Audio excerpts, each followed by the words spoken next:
Alors, dans cet exercice, il s'agit de faire un contrôle de qualité à propos d'un sachet d'aspirine HA.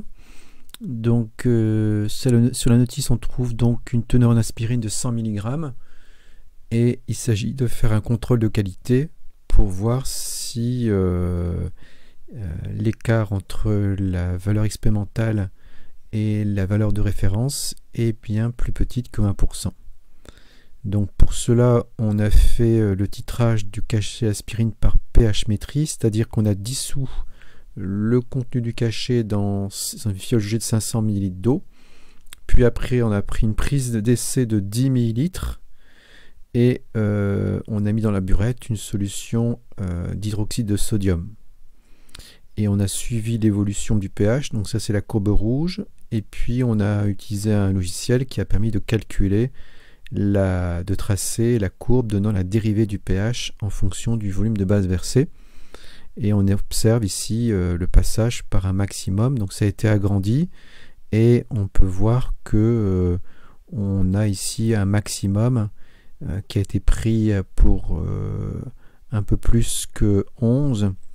On peut dire qu'on est ici à 11,1 pour le passage par le maximum. Donc ici le maximum pour un volume de base versé à l'équivalence de 11,1 ml. Donc ce qui fait donc l'objet de la première question. Donc l'équivalence donc est repérée par le maximum pris par la courbe D de pH sur D de VB pour VB et donc 11,1 ml.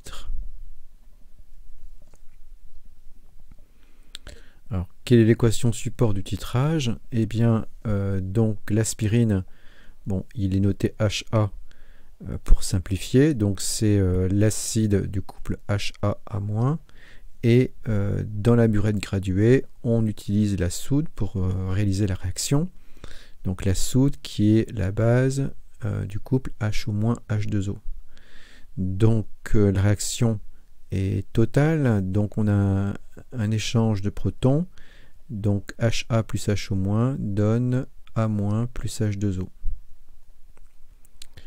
Donc à l'équivalence, les réactifs sont dans les proportions stoichiométriques.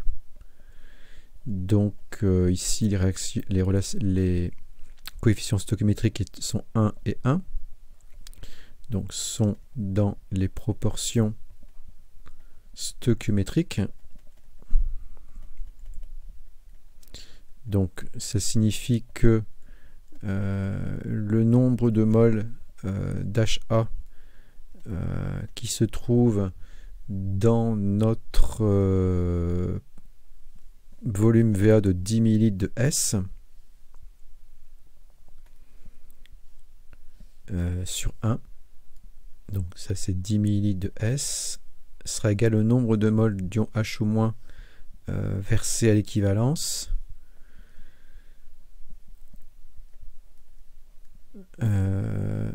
sur 1. Donc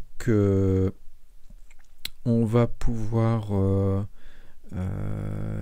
alors il y a deux façons de faire. On peut première façon, donc première méthode, on peut calculer la concentration en HA de la solution S, hein, en disant que Ca fois VA sera donc égal à CB fois VBEC. Et donc on peut trouver Ca, et donc ça sera CB fois VBEC sur VA. Donc on trouve une concentration, donc avec ici 1, 0, 0, 10, moins 3, donc 11,1, donc je laisse en millilitres, et j'exprime VA en millilitres également, donc VA c'était 10,0, Et donc, on peut calculer la concentration en HA dans la solution S. Ça fait 1,11 10-3 mol par litre.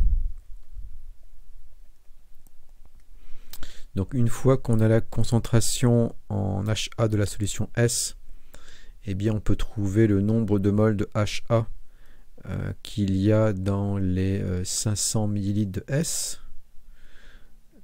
Donc en disant que c'est Ca fois le volume V de 500 ml. Donc ça fait 1,11 10-3 fois 0,5. Et donc on va trouver 5,55 10-4 mol. Donc 5,55 10-4 mol. Et puis on peut dire que ce nombre de moles de HA provient du cachet, puisque le cachet avait été dissous dans la FiOG de 500 ml.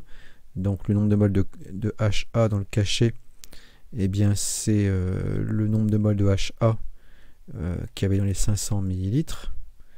Et donc la masse d'aspirine qui est dans le sachet s'obtient en multipliant ce nombre de moles par la masse molaire de l'aspirine. Et on obtient donc une masse d'aspirine qui va être égale à 5,55 10-4 que multiplie la masse molaire qui est donnée ici, de 180, et on obtient une masse d'aspirine de 99,9 10-2 grammes, 9,99 10-2 grammes, c'est-à-dire 99,9 mg. Donc ça, c'est une première méthode. Une deuxième méthode qui est plus rapide, puisque on a fait un calcul inutile de concentration. On peut simplement dire que en partant de cette équation, le nombre de moles de HA dans les 10 ml de S est égal à CB fois VBEC, donc c'est-à-dire 1,0 10-3 que multiplie 11,1 10-3, puisque j'exprime le volume en litres, et donc on trouve un nombre de moles de 1,11 10-5 moles. Et puis après, il suffit de dire que le nombre de moles de HA dans le sachet, c'est ce nombre de moles de HA qui sont présents dans les 500 ml de S. Et 500 ml de S, c'est un volume 5 fois plus grand. Donc il y a 5 fois plus de moles que dans les 10 ml précédents. Donc je multiplie le résultat précédent par 5 et on trouve 5,55 10-4 mol. Donc on n'a pas eu à calculer la concentration, on a simplement dit qu'il y avait 5 fois plus, 50 fois. Il y a 50 fois plus de moles dans 500 millilitres. J'ai donc multiplié ici par 50. Donc le calcul de la concentration est inutile, on peut directement rester avec les quantités de matière. Alors quand on a fait ça, on va pouvoir trouver on va pouvoir faire le contrôle de qualité. Donc on va regarder la différence, l'erreur relative entre la masse d'aspirine déterminée par l'expérience, par notre titrage, et la masse d'aspirine donnée par la notice. Donc en valeur absolue, que divise la masse de HA qui est donnée par la notice. Et donc on a trouvé 99,9 mg, et puis il était prévu 100 mg, donc ça fait 100 moins 99,9 sur 100. Et donc ce qui nous donne eh bien 0,1 sur 100, donc 0,1%, ce qui est bien plus petit que 1%. Donc on peut affirmer que le cachet d'aspirine satisfait au contrôle de qualité. Donc conclusion, le cachet d'aspirine satisfait au contrôle de qualité.